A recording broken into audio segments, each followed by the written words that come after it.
The Venetian Renaissance was a bit different from the general Italian Renaissance in other places due to the fact that Venice was a city isolated from politics, culture, and the economy at the time. This allowed the people of Venice to focus more on different activities and hobbies such as art rather than politics and economical issues. Even after the end of the Renaissance, the Venetian Renaissance still continued and went on into the 19th century. Venice was widely known and revered for retaining the reputation of pristine liberty, unbending religiosity, social harmony, and unfailing peaceful intentions. The Republic of Venice was the leading city to uphold the utilization of artistic patronage as an arm of government in its realization of the potential of art as a political asset. The list of the Venetian artists is composed of many highly talented artists such as Titian, Giovanni and Gentile Bellini, Tintoretto, and Carpaccio. Many of these paintings were also heavily religious and Christian.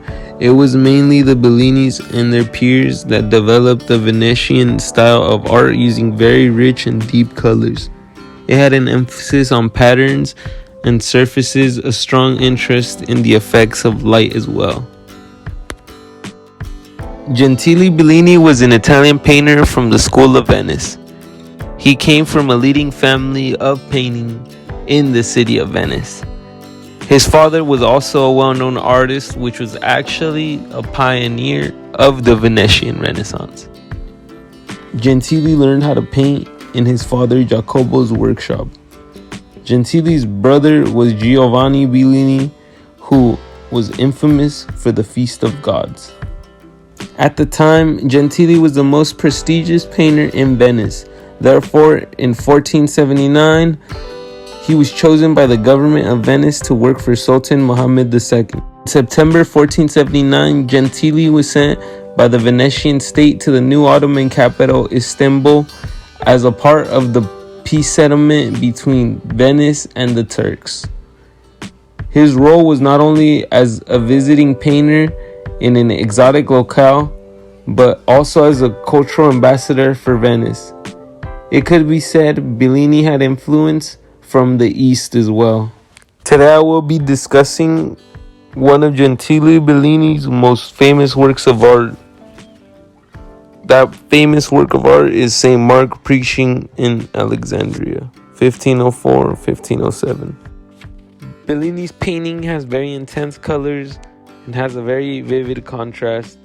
Most of the figures' garments are very colorful and include super fine details.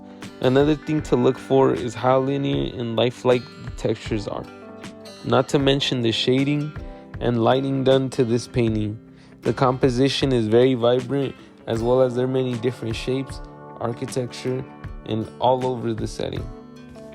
St. Mark can be seen preaching to Bellini and his peers and a group of Muslims in what seems to be Alexandria.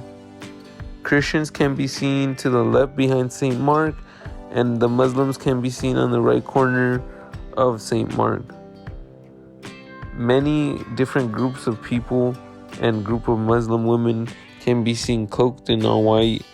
We can all see a lot of different animals such as camels, giraffes, and Middle Eastern architecture in the back.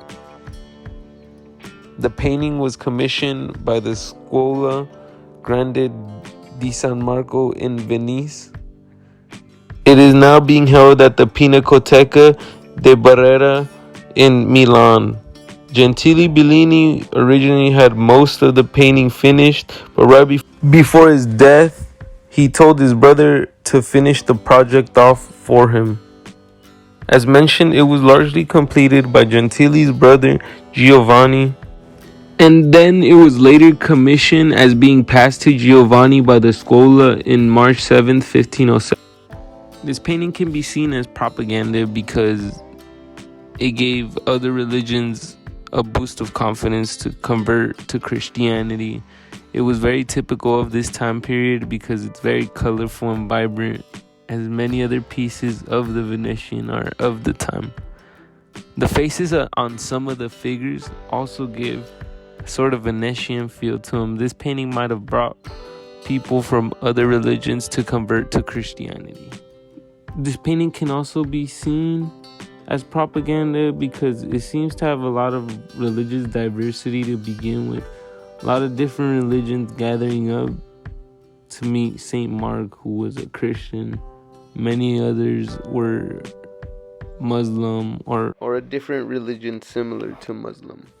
Another good example of religious propaganda is some of the paintings drawn by Tintoretto, some infamously being graphic, depicting a biased Christian view, even sometimes showing people the negative outcome of sinning, which was going to hell. Many paintings in the Venetian Renaissance can be seen as propaganda because of the way they picture religious symbolisms. For example, in this Tintoretto painting, there's an angel that looks silver flying above in the top right corner, a king bottom right corner, maybe Jesus in the middle of the table with a halo on his head. Many of these can be seen as sort of propaganda to convert people while they're at the dining table from foreign places.